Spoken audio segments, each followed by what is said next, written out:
bicara mengenai kartu tentunya nggak nggak seheboh yang tadi judulnya dari CNBC ya. Kita ngomong ceritanya kiamat ya. Saya rasa ini mungkin masih panjang perjalanannya. Jadi kalau kita melihat bahwa namanya tren digitalisasi itu udah pasti suatu gelombang besar yang semua orang menuju ke sana. Tetapi bahwa seberapa cepat akseptansi digital ini untuk menguasai sampai 100% mungkin kita masih perjalanan cukup panjang ya. Kenapa saya bicara ini mengenai perjalanan atau journey? Yang pertama adalah satu, ini faktornya faktor pandemik memang membantu untuk percepatan digitalisasi payment ya. Tapi yang kedua ada kita melihat lagi ada faktor habit orang ya. Jadi misalnya contoh aja mungkin Mbak Anake sendiri kalau kita Mbak Anake pergi di dompet selalu masih ada kartu ya, nggak nyaman kalau nggak ada kartu walaupun kita kris udah ada di mana-mana ya, tetapi orang menggunakan kartu, memakai kartu masih suatu habit yang rasanya akan menjadi kebiasaan yang masih butuh waktu untuk bisa berubah ya. Kemudian bicara mengenai infrastruktur pembayaran, sistem pembayaran ya.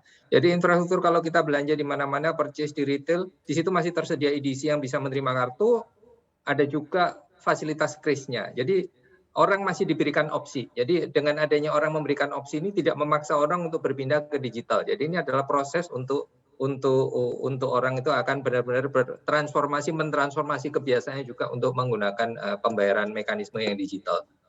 Yang faktor berikutnya juga bicara global environment ya. Kita kalau bertransaksi di domestik kita mengerti antara kris dengan EDC menggunakan kartu.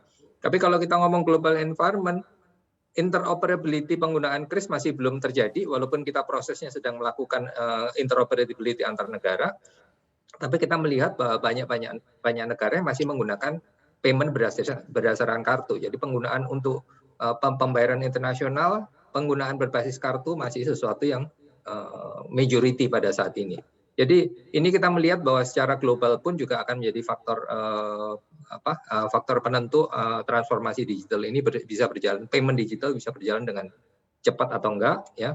Tapi kalau kita kembali ke fungsi di domestiknya sendiri, ini juga kita masih melihat ada faktor yaitu segmentasi. Jadi sadar atau enggak sadar orang masih melakukan segmentasi.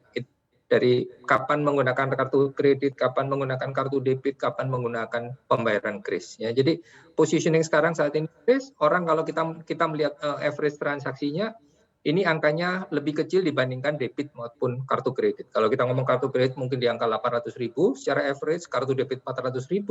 Kita bicara mengenai kris ini transaksi bisa kita ngomongnya adalah average-nya masih di angka 56.000 rupiah. Jadi ini sepertinya masih ada segmentasi. Jadi orang mensegmen dirinya kalau saya mau bayar untuk kris itu yang level seberapa, pakai debit kapan, pakai kartu kredit kapan. Walaupun secara teknis semuanya bisa digunakan opsional untuk masing-masing sistem pembayaran itu saat ini. Mungkin begitu Mbak Anake.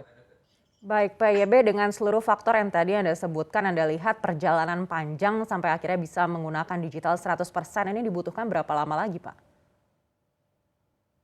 Wah ini yang susah dijawab nih, karena kita nggak tahu ngomongnya berapa tahun ya, karena faktor-faktor itu sangat mendukung. Mungkin kalau sampai ke nol sekali, saya rasa akan susah ya.